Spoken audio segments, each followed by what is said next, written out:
In the previous episodes we've created our world, but it's just too plain yet, so we have to add biomes, which will play a huge role in the world building. My knowledge faded throughout the years without geography lessons, but I try to be as accurate as possible.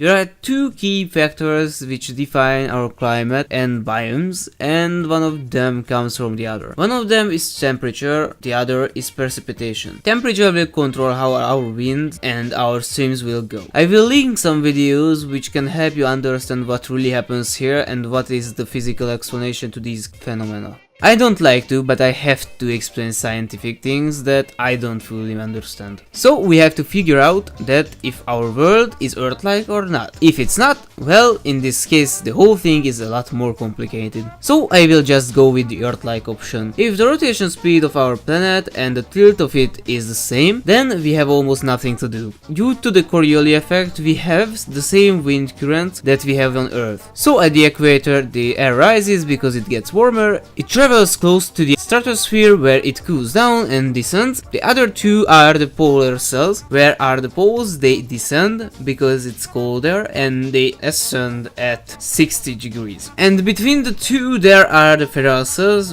which do the same, but I'm not sure why. I will try to learn more about this and may explain it to you again. The same goes for water. Warm water ascends, cold water descends. In warm regions the evaporation is faster, so the salt content of the water will be greater, which will make it denser. This warm salt-rich water travels to the colder regions where it then descends and travels back to the equator. This is a great impact on our winds because warm water also warms the air above it. So warm waters bring warm air to cold places and vice versa. These streams will be affected by the continents, but in our case we don't see the whole map, so we have an easier work. We can just put these streams wherever we want. The only thing that will matter is that if we expand the map, we should be able to explain what happens. This was a really hard work because there are many factors that I had to consider while drawing. First I drew the equator and then the Arctic Circle, so my map is mostly on the northern hemisphere of my planet.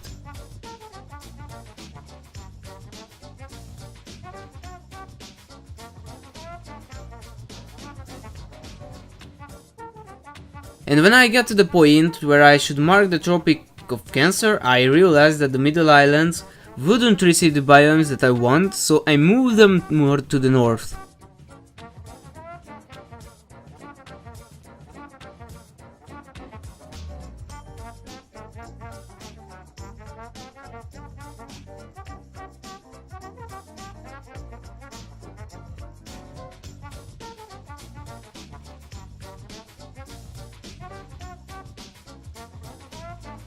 I try to mark in some streams. Red is warm, blue is cold, but I'm not a professional, so I probably screwed it up. But as I said, we don't know what happens outside of the map, so we can correct it later.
It's not perfect, but it will do. And I also marked in which directions they are going. Then after long messing around with the layers, I started to draw biomes. I start with the tropical regions at the equator. There can be tropical forests pretty much everywhere near it.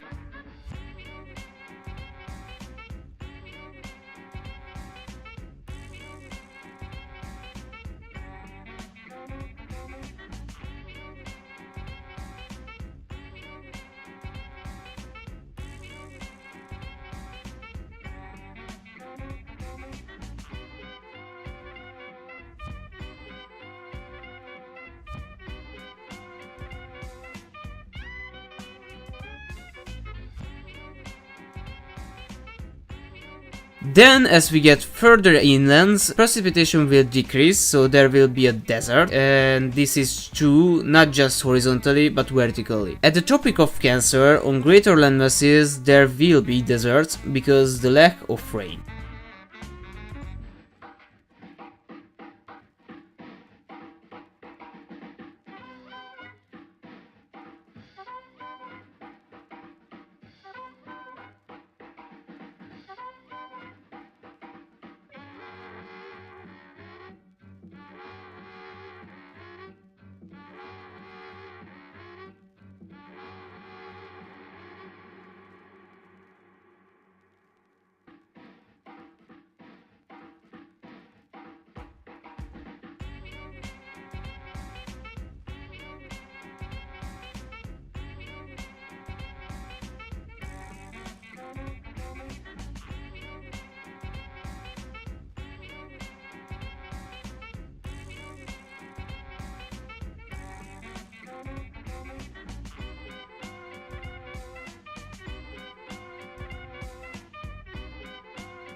And as we go north, we will see temperate regions, taigas and tundras.